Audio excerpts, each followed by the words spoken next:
Uh, hey Lee, can you introduce yourself, please? Howdy, my name is Lee Hoffweber. Um, I live in Houston. I'm from Houston.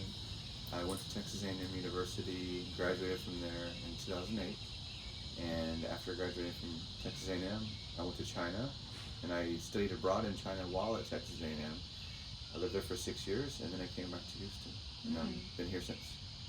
So, I guess my first question is when did you start learning Chinese? I started learning a few months before I went to China. The first time when I studied abroad with A&M students, when I decided I wanted to go to China at A&M, I basically found some podcasts on the internet and I downloaded them to my MP3 player, and I listened to those in my headphones, walking from class to class, or during my free time, actually even at the gym. So basically I memorized a few of those sentences that I heard on the podcast, and I used those when I first went to China. Oh, I see. Nice. Were you able to understand the podcast when you first listened to it? Yeah, so the podcast is called Chinese Pod, and they still make it. It's a little bit different, but basically they had different levels. So they had like a beginners and an intermediate and an advanced, and I listened to all of those, even the advanced. Even though I couldn't understand what they were really saying, I treated it like it was like music. So like if you listen for the advanced, if you listen to music enough times, the same song, you can memorize. I mean, you can recognize it. And so I could recognize some words, or the way they were, like the intonations or just the flow. Yeah.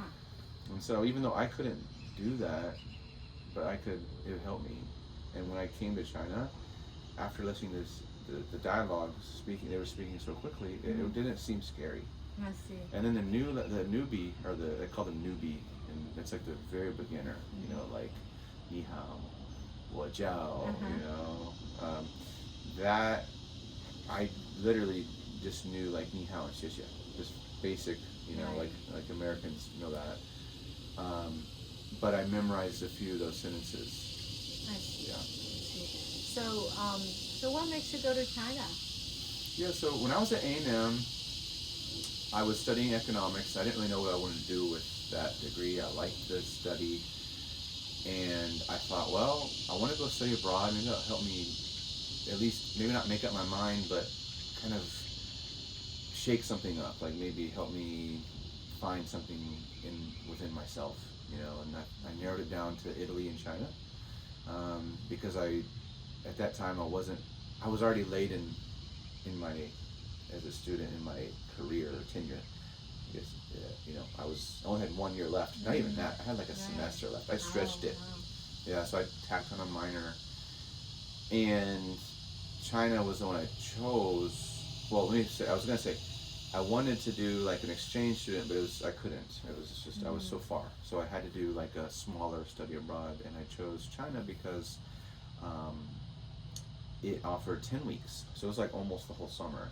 And then Italy was 6 weeks, because I thought, it'd be nice to go to Italy too. But the Italy was more focused on the arts, and the China was kind of, I thought, I could tie this back to my major, and maybe it could be more useful for finding a job. Yeah. I didn't really know what I was doing. I just thought it'd be interesting. I see. So at that time I was learning how to teach Chinese, and you guys came to learn Chinese, so that's how we know each other. And that was a great time when we were students, and it was. So what was your first impression of China in general? Because I feel a lot of our students, they haven't been to China, and all that they learn about China is from the TV or from people around them. Right. That may not be true. So what is your impression about China? I'm going to say, in China, I heard a lot of these cicadas. So it's good that they're chirping. I feel bad. I hope they're not disrupting this dialogue. But that was something, because I went in the summer into China, and so my first impressions were just wow. I mean, so I was living in College Station. Okay, and I love College Station. It was just small town, mostly all A&M students, but I was still itching to kind of get out of that bubble, I'll call it, you know. Right. And I just thought, well, that China did it. China was definitely different, and it just blew me away because of the just stark contrast. First of all, from like I first arrived in Shanghai, and so when I arrived, in that time, it was 2007, and I can remember just being very modern. Right. And today it's even more so, you know, 16 years later, I had to do the math in my head. But it was more modern, but it also had patches of poverty too. Right. So in a weird way, it kind of felt like a video game. That's the best way I could explain it, because we went into these internet bars and they were playing video games. They were playing this game called World of Warcraft. Right. And I could see all these, you know, most of them are young men, young guys, with their headsets on. A lot of them are smoking a cigarette, and I almost felt like it was a scene from the movie The Matrix. Okay. It was like dark, but it was like there was tall buildings all around us, and it was just tons of people, and computer screens everywhere, and I thought, wow, this is really fun. And I thought, this country is not just the internet bar, but as an example, that was one of the first places we ended up, because we wanted to jump online and go on Facebook and share that we were aware. But just stepping outside and staying on the streets, it just felt like I was also, in a way, going forward in time. It was hard for me to comprehend, but I really loved it, because it was exciting. Yeah. That's the word, exciting. Yeah. So Shanghai, I actually lived there for 3 years while I was doing my master's. So I would say, based on my understanding, it does not represent the whole China, because it's a vast country. So you actually have lived in China for several years. So I will let me phrase my question another way. So what do you think, like a general impression of China? Yeah, sure. I mean, you mean my first one or right now? Right now. After being living I gave you like my for literal, it was like my literal first 4 hours in China just now, what I gave you. But overall, it's a, compared to America, because since I'm American, obviously I'm going to use that as kind of like a base point to compare. Right. But I would say it's just, you know, it's kind of what I touched on earlier. It's got, like, you know, extremes. Good. It's good, but also has, just like any country, every country has their advantages and disadvantages. But it's got, you might find, like you just said, in one city it could be completely different from another city not far away. And I find that with it's so diverse, and so, you know, with the cuisines, the culture, the food, you know, the language, the dialects, the geography. So it's really hard to put, like, you can't really put a label on it. Yeah, I mean, America's that way too.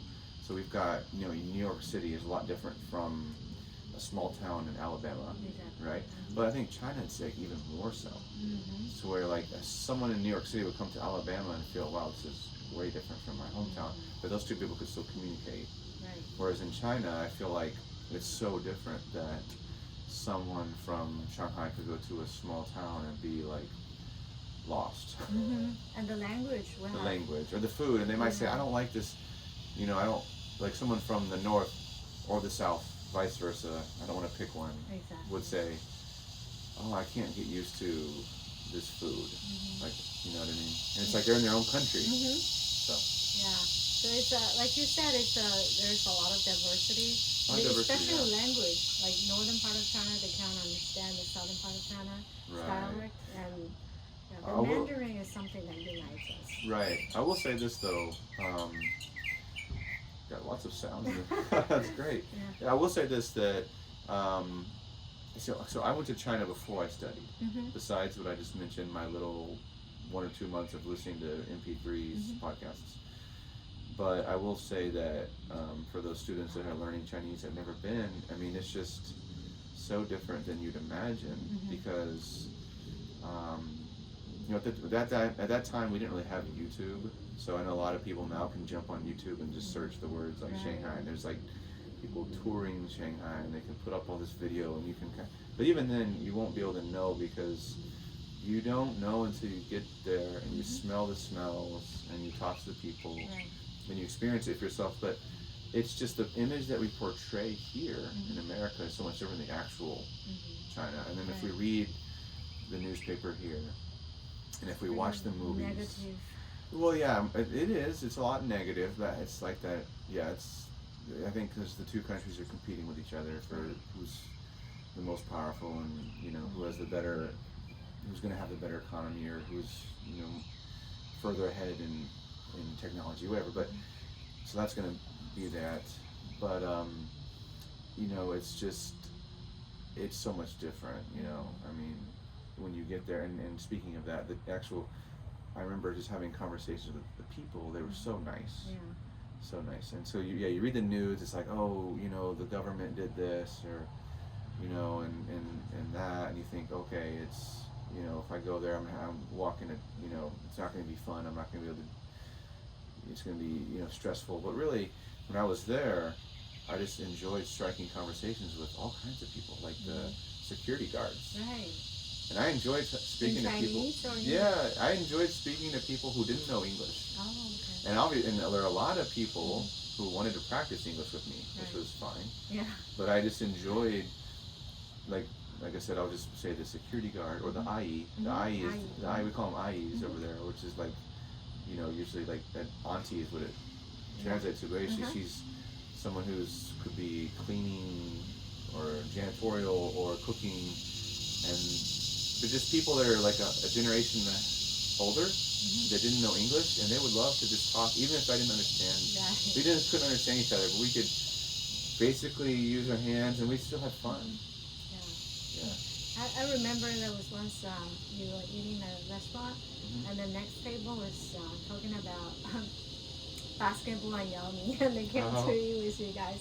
Is that Justin or you guys? I think it was. Yeah, I think.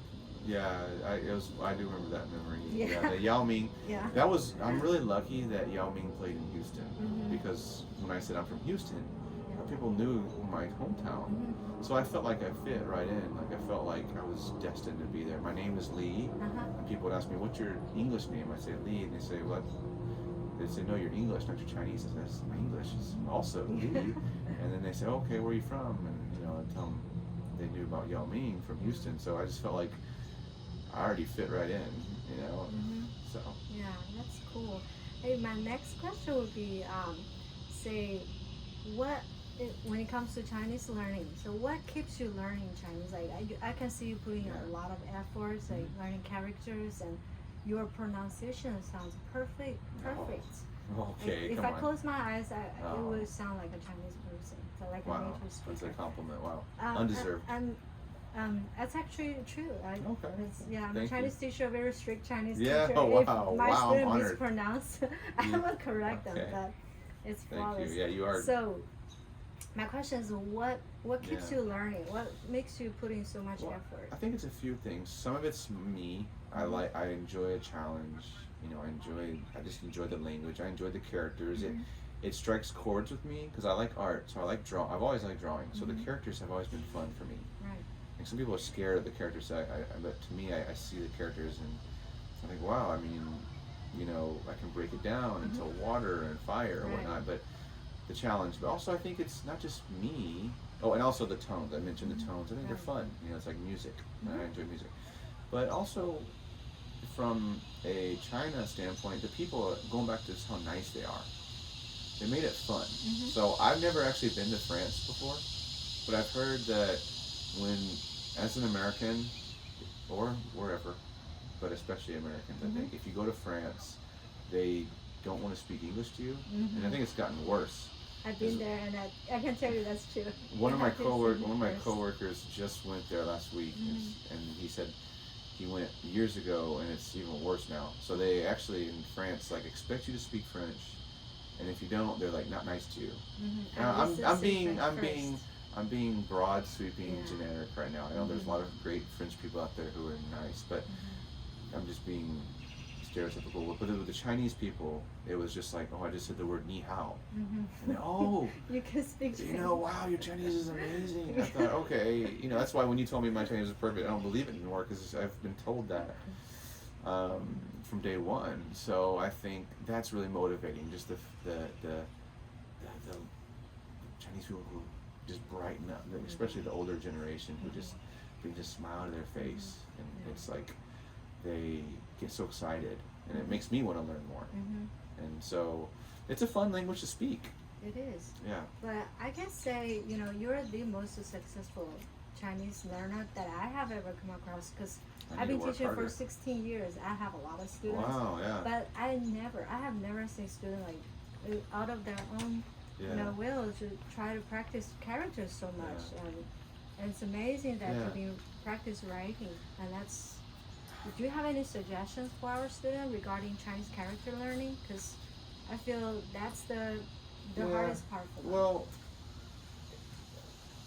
it's almost like if you're this might not be the best analogy, but I'm gonna say it's like learning physics, right? And I'm not an expert in physics at all, but if you're gonna learn physics, right, you're not gonna jump into the quantum theory, complicated, deep PhD level stuff.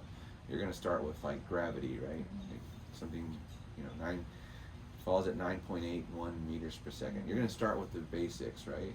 And the same thing with the characters. It's just like, okay, you don't need to open up a newspaper and try to memorize all those characters. What you do is you just say, okay, I remember actually in Shanghai, you were there, but it wasn't you who said it. It was actually one of our other friends, Roxanne. She said the character for big is like if you put your arms out and you put your legs out. And I was like, oh, that's cool. And it's a mnemonic. And I remember her saying that. I still remember that today. And it's like if you break it down, you start with the easy ones, and you break it down and you realize there's the radicals. In Chinese, we call them radicals. But it's like, you know, the 3 drops of water on the side. Now, okay, I can, if I don't know what that character, at least I know it has to do with water. Or if I see the little, you know, the fire, you know, at the bottom, the 4 dians, you know, 4点, yeah. 4点, yes, 4点, 3点, yeah, you and the mu, the wood on the side. I mean, you start to at least say, okay, and it builds your confidence. So if you start getting those characters down and the radicals down, you just start to accumulate them, and then you're just thinking, oh my gosh, I can read, like I can make my first sentence. You know, I can maybe pick up a children's book and understand some of that. You know, even those children's book can get hard too, because the children's book are usually about some kind of Chinese poem or history.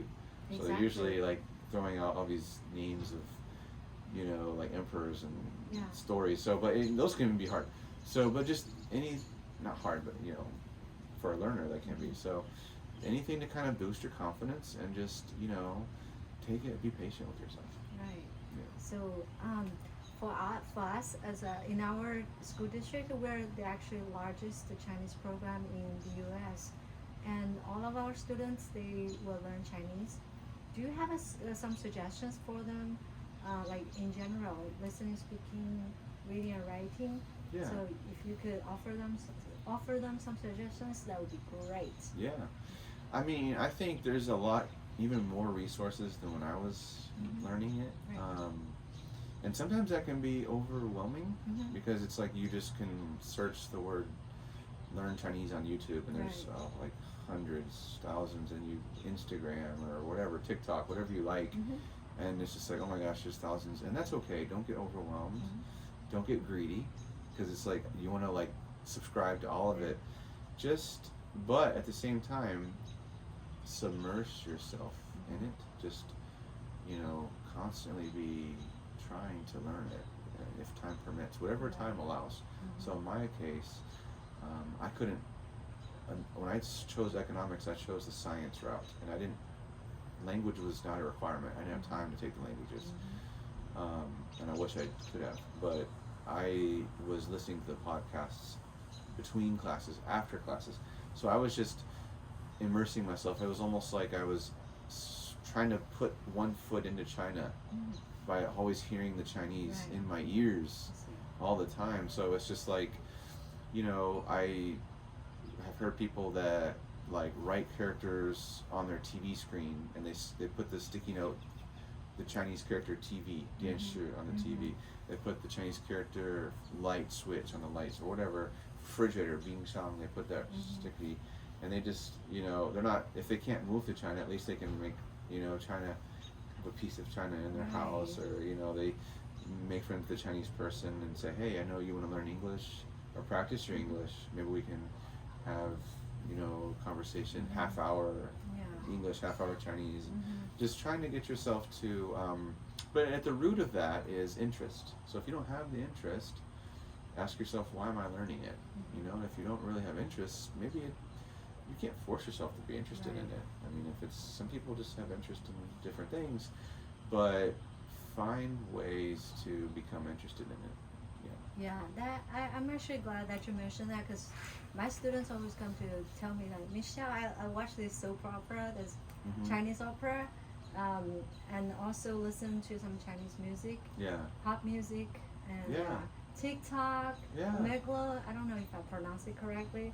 So they get to talk to those Chinese people on the other side of the world. And that's very interesting. I think they have a lot of resources like you mentioned. So, Well, and then just, I want to touch on that too, because I think I mentioned that when I was learning Chinese by myself before I went to China, no one taught me this. I just kind of came up with this idea myself.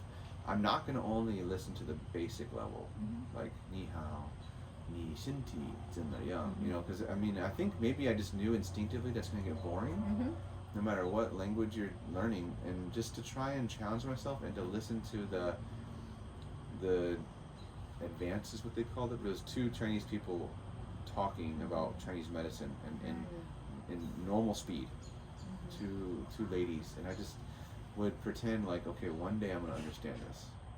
And it would kind of make me excited. Instead of being like, oh my gosh, this language is too hard, I can't understand this, I kind of was optimistic about it. And just like, hey, I can't understand what they're saying, but it sounds cool, and one day I'm going to understand it. And so my suggestion would be, surround yourself with everything, and easy, hard, written, spoken, listening, all that. Thank you so much. Thank you so much for your time. You're very welcome. And maybe we can start a channel, like you said, we can start a channel, or, you know. Exactly. Thank you so much. Yeah, you're welcome. Peace. This is what we did in China too.